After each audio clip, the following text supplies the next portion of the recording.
Welcome to another episode of Metal Mastermind. Your host, Jason Stallworth, and co-host and co-founder of Metal Mastermind, Ken Candelas. What's up, guys? So today, we've got a really cool topic to talk about, and this is for all of you. Well, it's just for all of you, because every single one of you listening right now, you are a creator. You create music, and in that, you either write music or there's something that's itching that makes you want to come up with your own riffs, your own lyrics, and so forth. We don't want you just sitting around learning other people's songs. That's great and all. We want you to take it to that next step, that next level of being a true creator and creating your own song. No matter at what capacity you do that, I want you to create your own riffs, create your own lyrics, and that's what we're going to talk about today, Ken. We're gonna throw out some song structure ideas and some arrangements. Real quick, it's important to note that we're not going to tell you how to write a song or how you should write a song. This is all about just igniting those creative juices and stirring those up inside of you. So we hope that you get some good ideas, some creative ideas from our podcast today. So Ken, dude, everybody has different approaches to songwriting, right? I've got a certain style that kind of just comes out naturally. You've got kind of a complex style, dude. So before we get into that though, man, what are some common arrangements, Ken? What are some like the most common song arrangements that you hear on the radio and even in metal? You have the traditional type of AABA sort of song form, which is, maybe a verse, chorus, bridge, come back to a chorus or something like that. And some people may even say there's differences between verse chorus type music versus something that is AABA or ABAC type of variations. I mean, when I'm calling out these letters, it's just like different parts, sections of the song, right? So if I'm doing ABA, you may, do something like, it is only a paper moon, right? Sailing over cardboard seas, right? But it wouldn't be make-believe if you believe in me, right? That's A. Then you have it again. And it's only a canvas sky, right? It goes over again. That's an old jazz song, right? But when I say AABA, it's like, okay, we're repeating the melodies in A in the same section over here. Then we transition over to a different section, like without your love, it's a honky-tonk parade, right? That's a different section. So all of this to say is that when we are thinking about song form, sometimes it just creates like a map for us, right? And AABA is definitely some of the most common. Some people do ABAC. Some people even, derive some inspiration from even older stuff, like, for example, Mozart's, actually the piece Twinkle, Twinkle, Little Star is actually a variation with lyrics of Mozart's own music, where he was actually writing this piece to, I think it was some sort of princess or queen or something of that sort. But anyway, I just learned something new, dude. I didn't know that, man. Yeah. And actually that original piece is the same exact thing, but it changes over time. And I think that's called like a variation type song form, where it's like twinkle, twinkle, little star, and then it'll repeat again, but it'll do a little bit different. Right,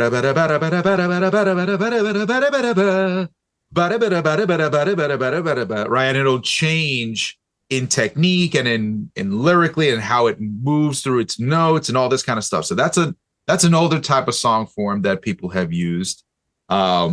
Even like a song like, Bridge Over Waters, that has actually like a strophic type of song form.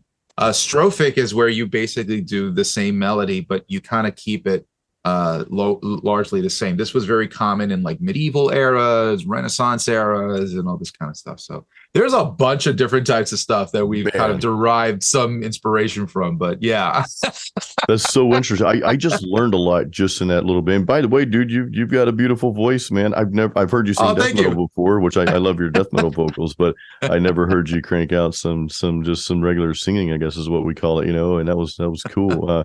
That's very interesting, man. That's very interesting because you went way back and gave Yeah. us some history there.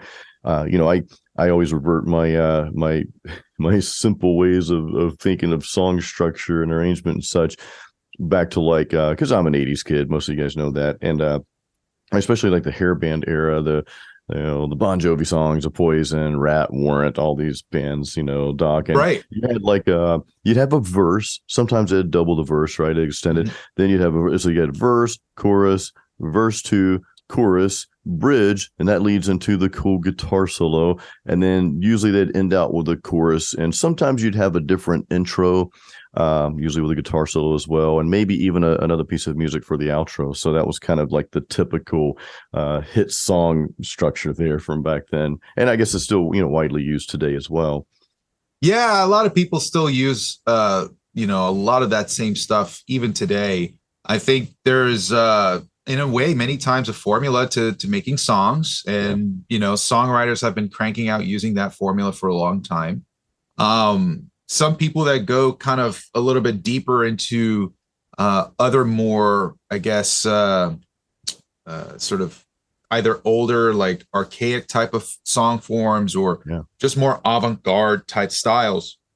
They have a little bit more fun with the randomness of and chaos of how things can Yeah. be different too. And we see that in a lot of different bands. There are actually some more modern bands like Imperial Triumphant Hmm. does some really, really more avant-garde type of styles of song form. Another one is called Portal. They're very, very kind of out there, but they have this kind of structure where it's mostly, in a sense, kind of like sound design based, which is very, very cool. And I think, touching a little bit on history again, it was during like the 1940s where we started to get this other artist by the name of John Cage, who was very, very kind of important to the opening of artists' minds. He was the person who taught us how to look at other sounds that weren't just musical instruments as also music. And by using that kind of logic where, everything can be kind of music in its own way, shape, or form, I think it got us to start thinking about other types of ways to create sound. So I think, as yeah, as metal heads, right, we're definitely into the sort of trashy, like distorted type of Oh yeah, dude. timbres of our music. So I would say, it's a huge impact on a lot of our songwriting. But you mentioned using other stuff other than instruments, and the two songs that come to mind have a really cool sounding bell to them. Metallica's "For Whom the Bell Tolls," and of course the AC/DC tune.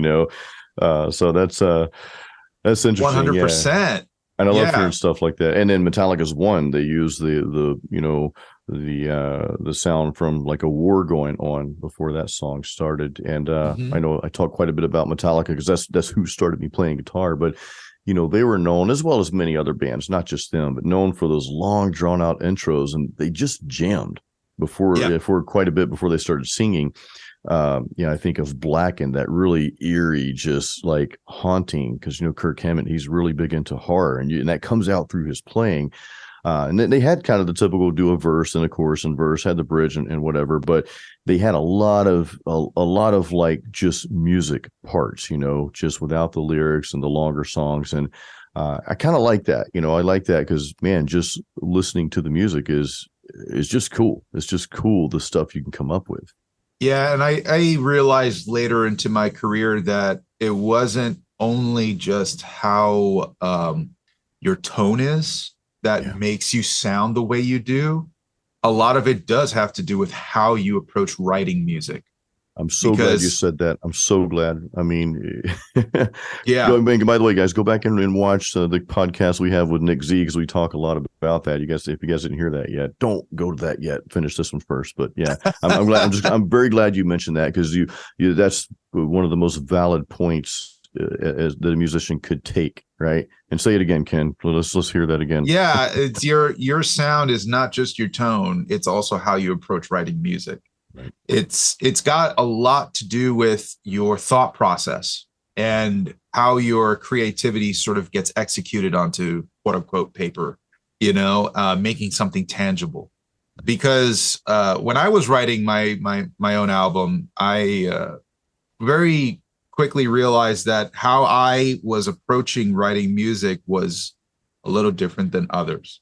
And one of the things that was kind of notable to me in how I was approaching music was a little bit more inspired by stuff like sonata form, which is an old style that was used during the Romantic era. We're talking like, late 1700s, early 1800s. And then that whole era where Beethoven and, Chopin and all these different types of, piano players and also orchestral writers like Hector Berlioz or something like that, who was a big inspiration on John Williams, who John Williams was a big inspiration on Hans Zimmer, who Hans Zimmer was a big inspiration on me. So Wow, dude, we have a lot of different types of sort of mixes here. And of course, I don't write exactly like these guys who, Beethoven, or I'm not a Beethoven. I'm definitely something different, but I have a lot of inklings to how these guys were also thinking about writing music. So sonata form, very short, is just basically you have three parts to a sonata, which is the exposition, which is kind of like the initial idea, like ba ba ba ba ba ba ba ba, Then that would be into something called the development, where we get into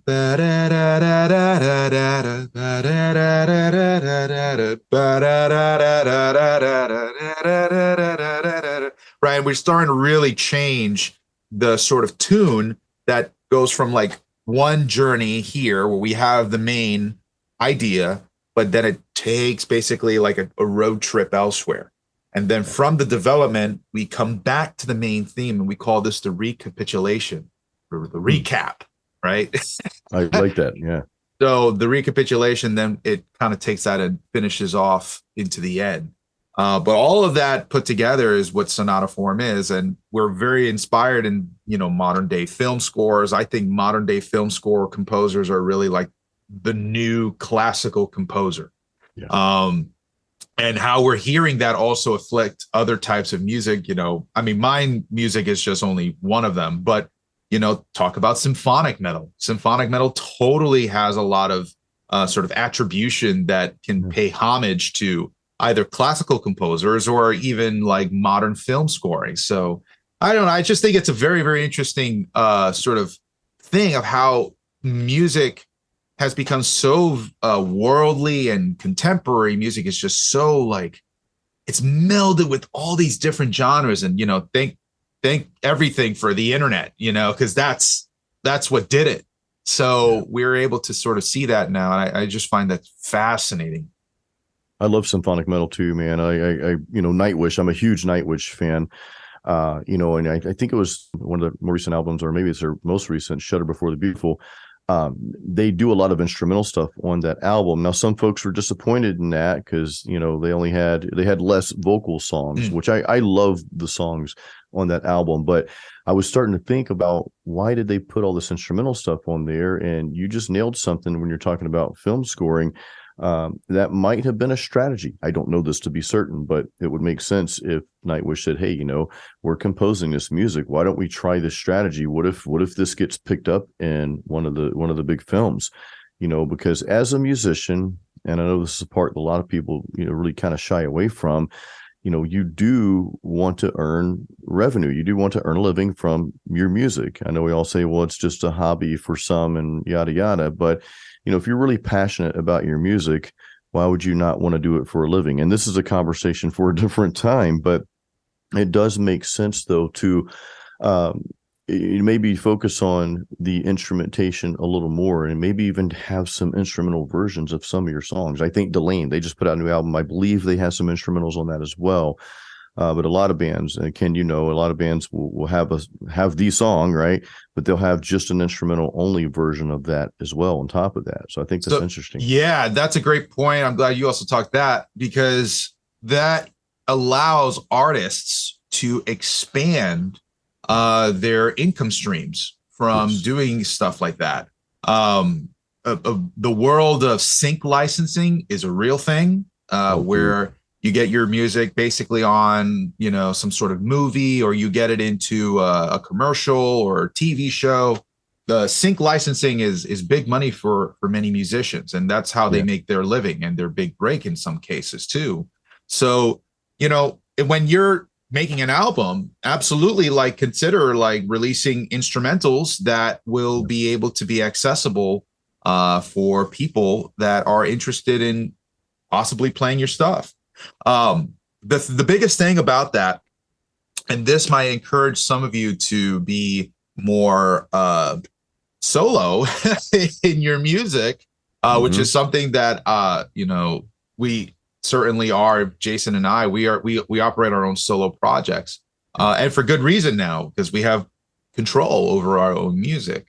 But that aspect of you being the only owner of that copyright is actually really, really powerful. And we call this in the sync licensing world a one-stop, where you can basically just have one person to talk to, right? Let's say I'm a movie producer. I'm like, oh my God, or I'm a music supervisor for a movie that wants to get tracks onto this film. Yeah. Okay, so Jason, I heard your track. Oh, masterpiece. This is incredible. Do you have all the rights to all of this? And you're like, yes, of course. This is my song. I'm the only person you need to talk to about this. And they're like, great.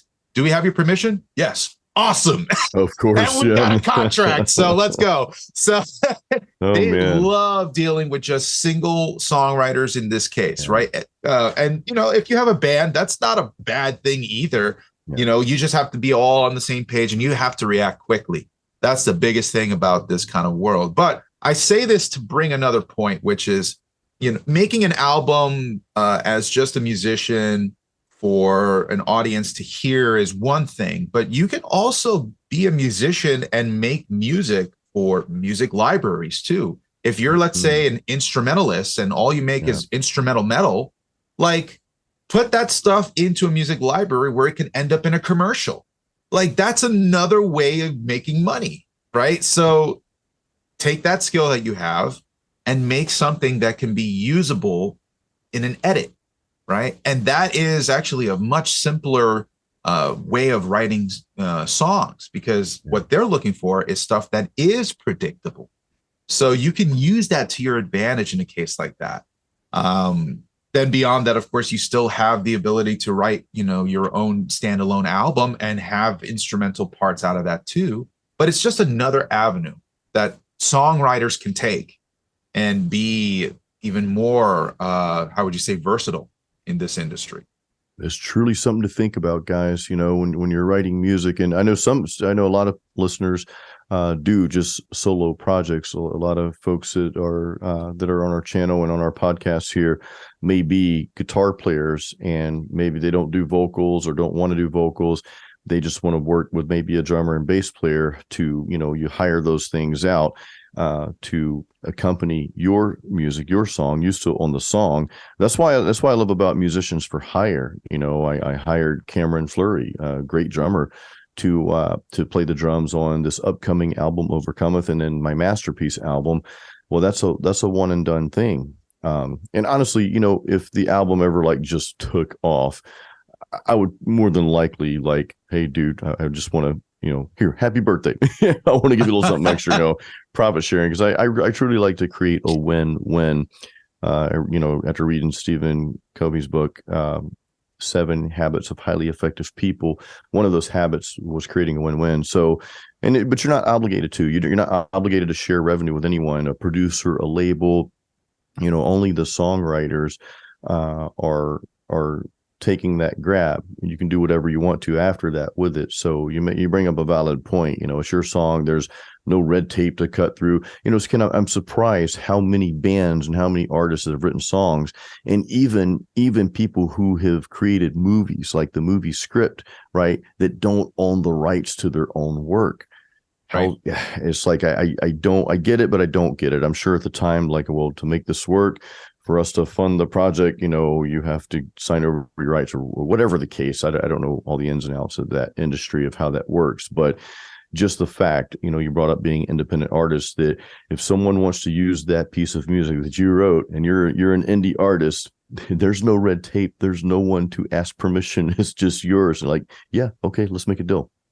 Yeah. And, that's another avenue we could go down, which is protecting yourself and getting the most out of an industry like this. For example, if you are working with other songwriters, you have to think about publishing as well.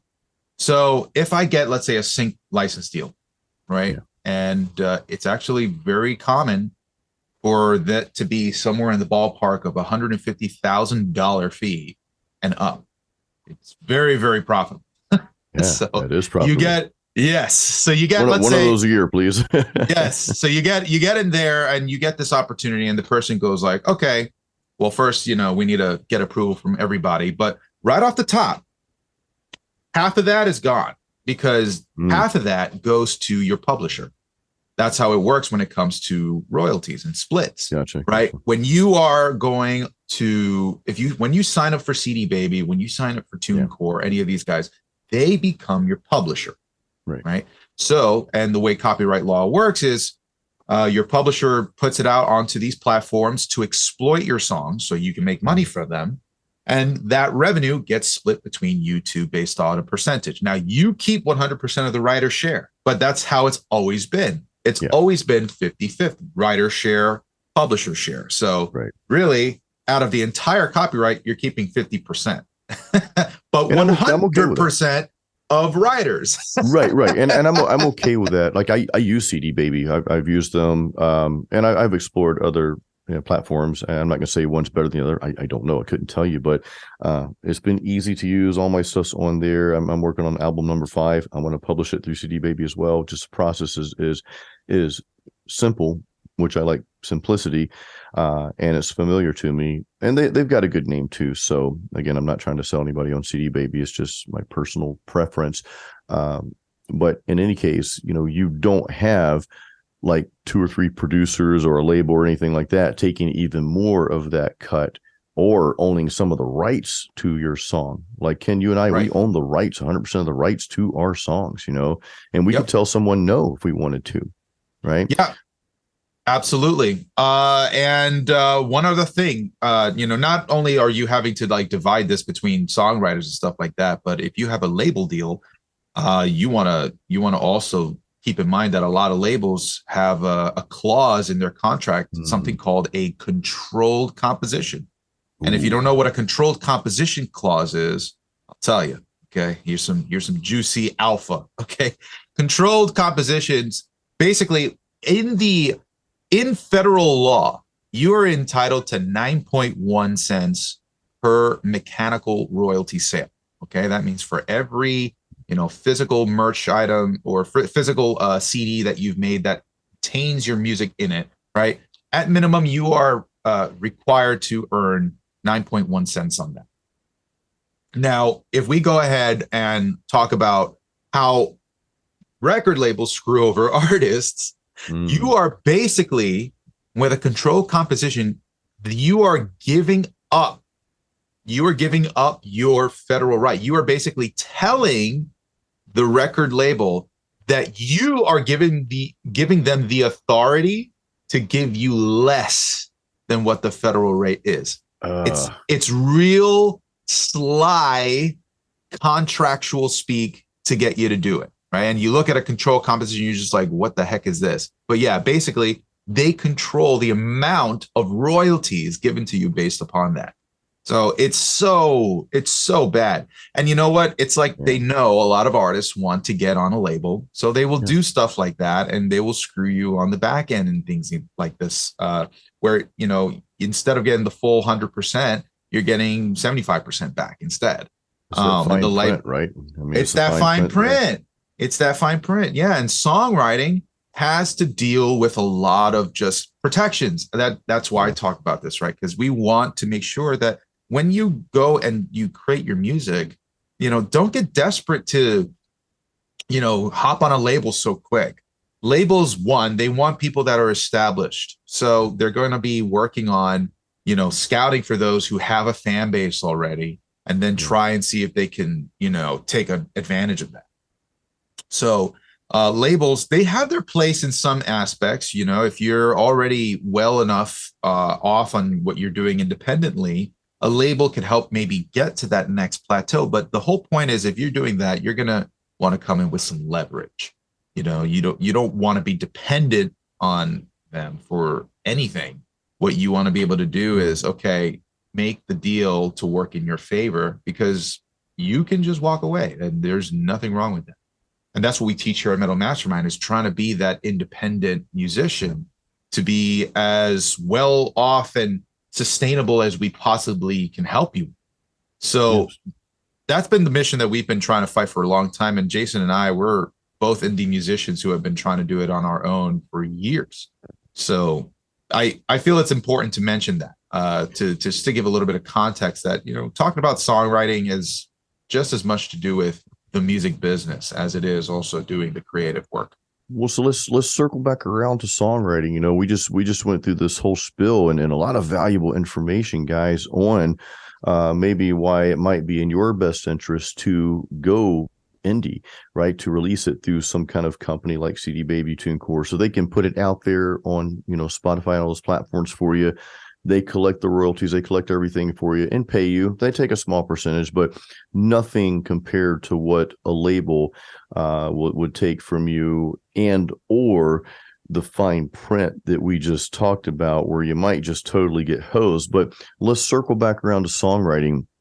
And a lot of times, I want to bring this up, guys. A lot of times in music, us metalheads, and really across all genres, people kind of make the excuse for themselves that, well, I don't really need everybody to like my music. I don't want to be popular. I think in some cases, Ken, this is kind of strong here. I think in some cases that might be a cop out that we're creating so that we don't have to worry about writing something that's got some substance to it. So, which brings me back to songwriting.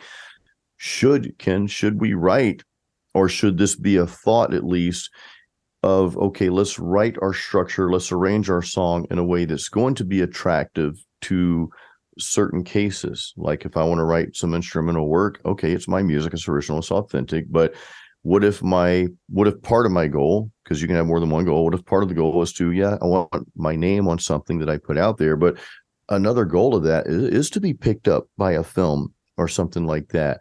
What are your thoughts on that, Ken? The authenticity of your music, and maybe really writing it in a manner that it could, or it has better potential to be picked up. Does that make sense?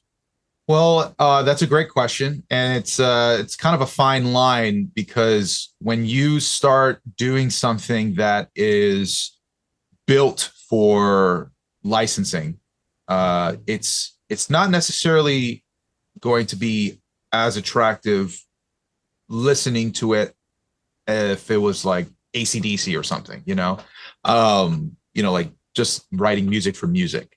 Yeah. You're writing what we call program music, which is just Gotcha. writing music for a purpose, a very specific built purpose. Absolute music would just be writing music just for music's sake. So I think sometimes the music that we write in absolute music can be used in program music, but it really depends on how much editability you have with or malleability you can make with that type of piece. And I would say give as many variations as possible. So for example, things like provide a stripped down, maybe percussion only version, maybe stripped down, no vocals, but with all the backing tracks put together. That's another version. Like we were talking about earlier. Yeah. Yeah, maybe you have in my case, like I do orchestral music, right? So I would also have a version that's just orchestral, not with the metal parts in it, So I would have different variations that could fit for different parts of some sort of program. If you're going to do that, you want to also think about how loopable something could be.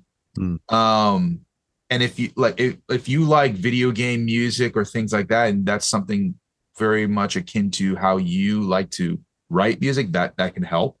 But that's not always the case for everybody. I think that you have to really know what it is that you like to write in order to be thinking about whether or not that's the right path for you, because it's not the right path for everybody to make licensing music. You're right. It's a style of writing, and some of us in our own regular music, like I said before, can adapt what we have to be part of that. But some of us may have stuff that doesn't necessarily fit in that context either. So, and that's okay. That's not to say that you are hopeless. It's just, it means that you might have to write new stuff if you want to make it fit that sort of context. Yeah. And that's, I think, totally cool. You can be formulaic in that way as well. Yeah. The reason I bring that question up, though, and we've seen the trends over the years, especially me, I'm a bit older, so I've seen the trends over the years. There's one thing to be authentic and original and like, okay, this is our sound. But then you see this whenever the music changes a little, and I'll use the grunge and Seattle scene that came upon us when 80s metal just really started to take a nosedive. Well, there were some bands out there that were trying to cross over to that. Well, this is what's going on. So if we want to stay relevant and stay on the radio and keep continuing to get paid, we're going to have to change a little here, right, and fit this mold. Well, of course, a lot of bands didn't. I remember hearing the story about Nevermore. Their label wanted them, well, you guys got to go grunge now. They're like, no, we're not. We're a metal band. We're not grunge, okay? And I have a lot of respect for that. But then you've seen the trends, though. Once that scene came out, well, every band that came on the scene thereafter sounded almost just like Eddie Vedder.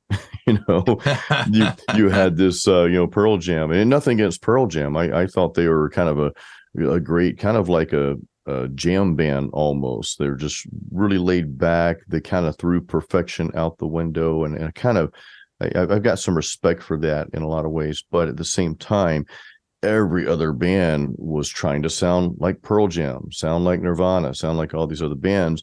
And then we saw it, when the new metal scene came out, so I think it's a balance of it opening doors for other bands that like that sort of thing, but it also opens doors for bands like, hey, this is what's happening right now. This is the trend. We're going to try to chase this trend. So maybe we'll have a better shot at making it. So, that's a tough decision, Ken. When you're writing music.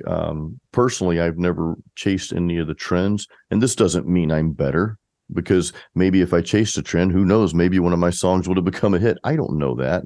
I don't know that it would have just been another song, right? But I guess there's a fine line of trying to fit your music into a category, into what's going on, and then just playing what's truly in your heart. I tend to go with like, well, this is how I play. This is what's in my heart. And that's just what comes out. I really can't write any other way. Whereas other people are really good at kind of following a trend. It's like, okay, this is what's going on. I can write something like that.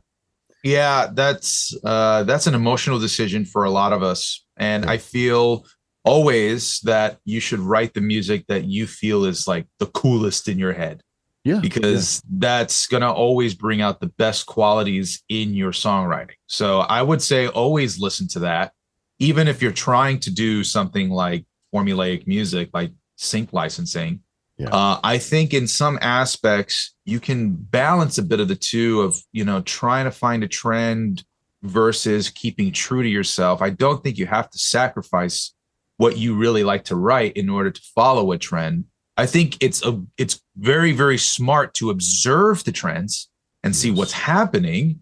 Very Because smart. what are the things about that are making things more successful in that realm, right? I don't think you have to necessarily copycat the tone or the structure of it, but maybe something in that can inspire you on maybe just timing when you do certain things, right? That could be like a strategic move in how you go and release your music, not necessarily how you write your music.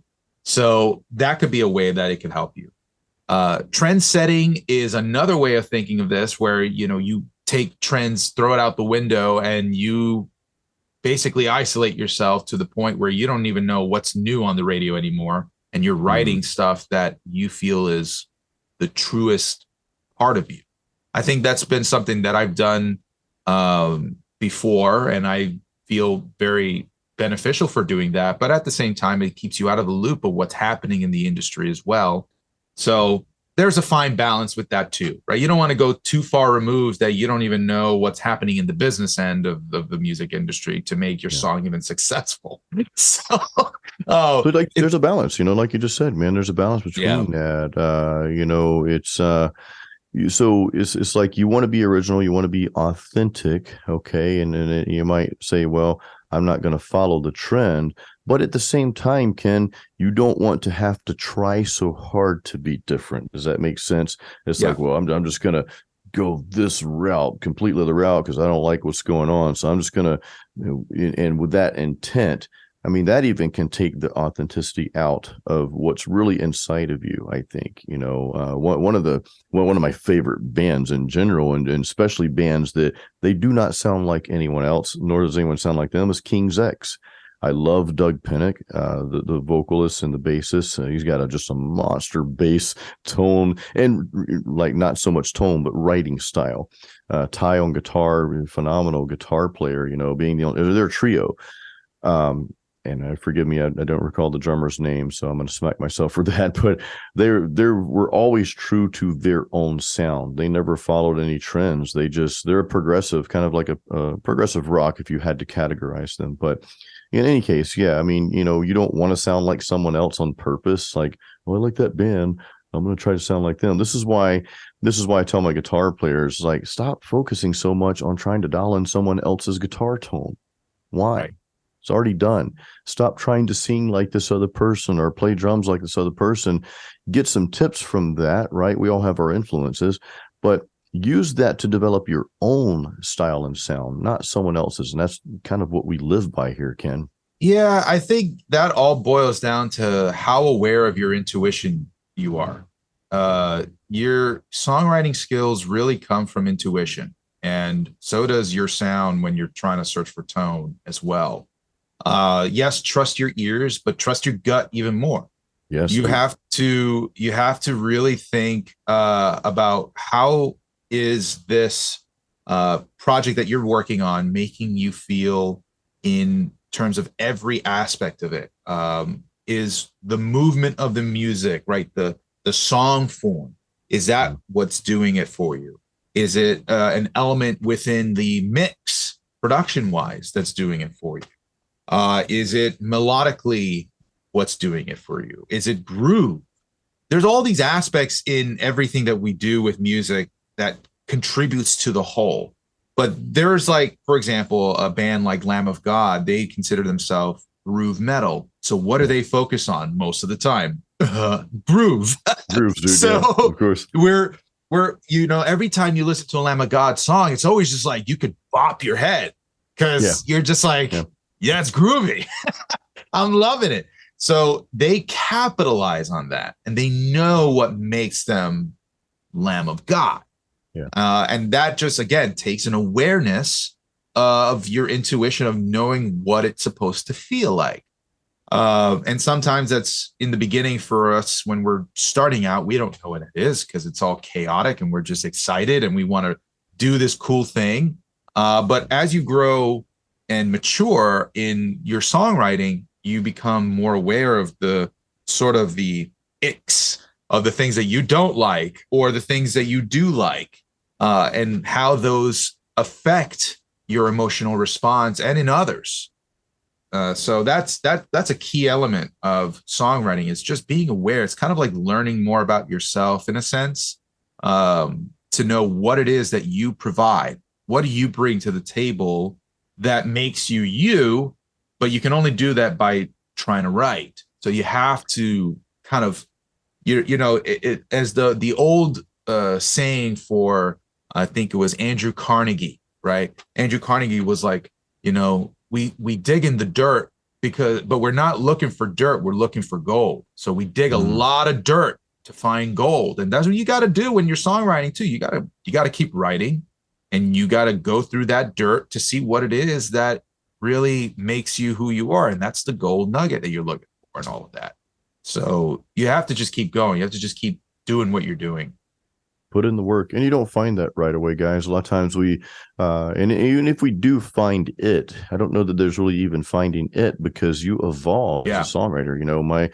You can look at the last thing you released was probably much different, or the thing you're working on right now, right? This new Homeric project, probably a little bit different, or much different even than the very first song that you ever put out there or ever wrote.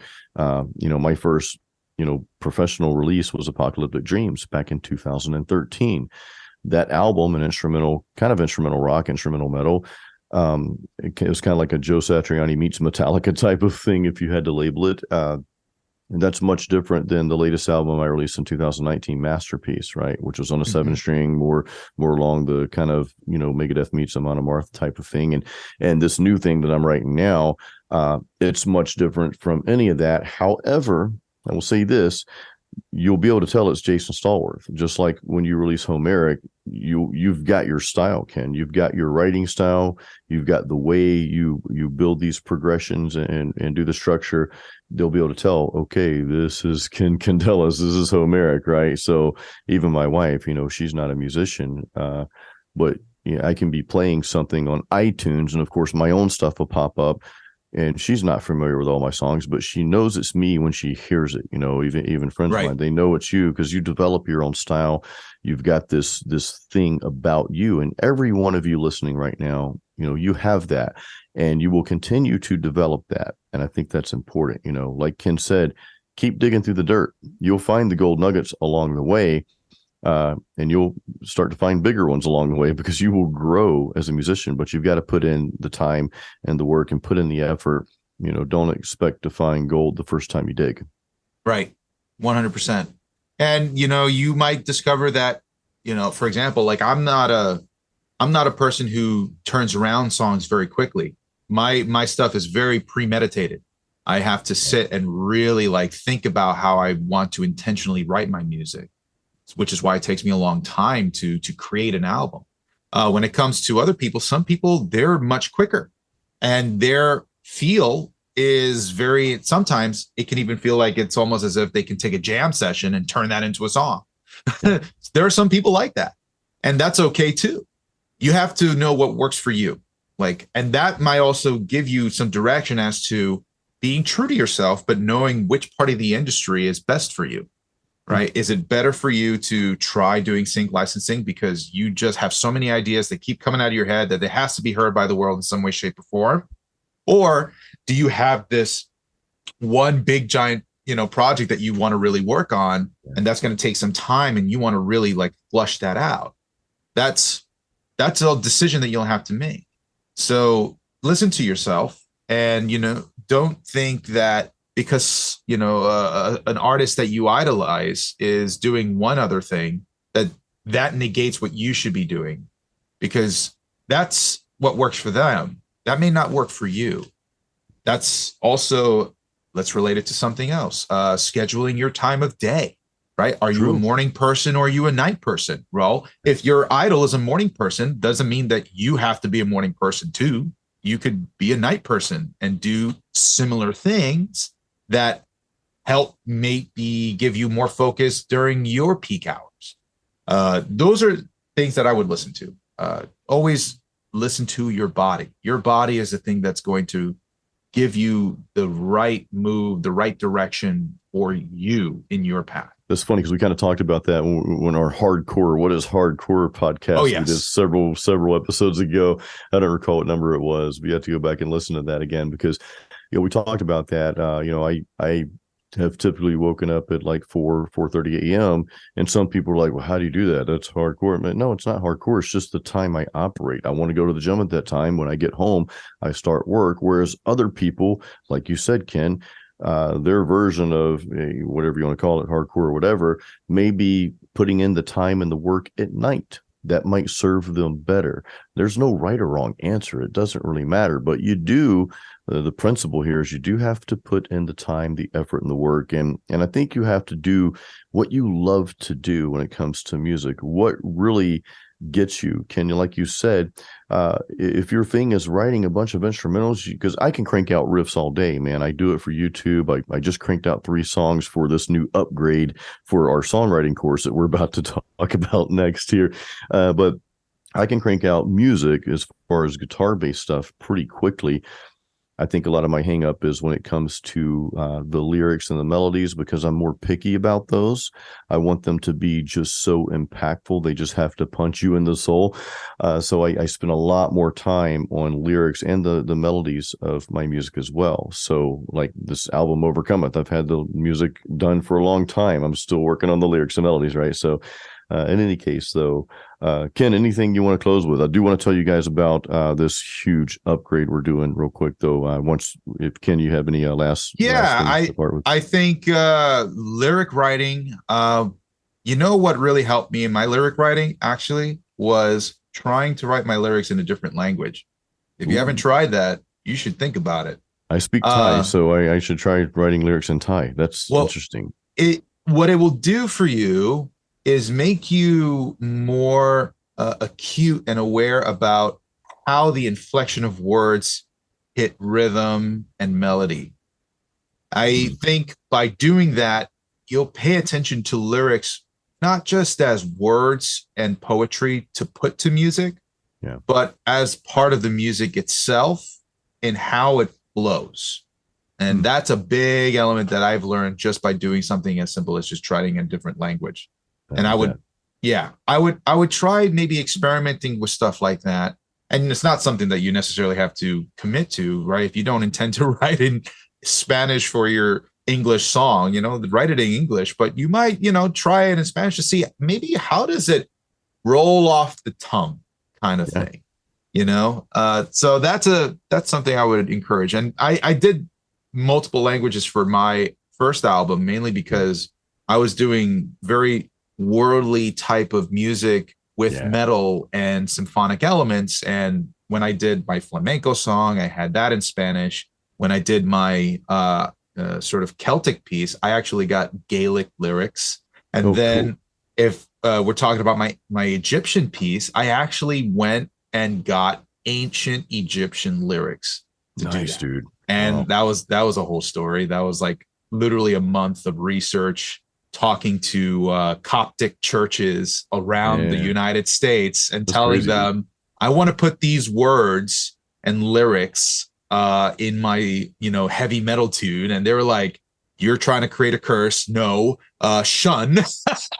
Shun away from that, dude. And so I ended up actually finding an academic who actually had probably some of the most metal lyrics I've ever heard from an old tomb called the pharaoh. His name was Unas, from the ancient old kingdom, and that was very interesting. So that's a story for another day. But I ended up listening to the phonetics, right, the way the words were said, and I tried to put those in rhythm, and that made me think of those lyrics in a completely different way. And so everything else after that, I've done Latin lyrics. I've done a lot of different types of languages. So it's very, very unique, the way I've kind of approached this, but it's helped me so much in, again, thinking of lyrics as not just like its own separate thing, but it's all in one as part of the rhythmic elements and the melodic elements of music. So it's a great exercise if you haven't tried it.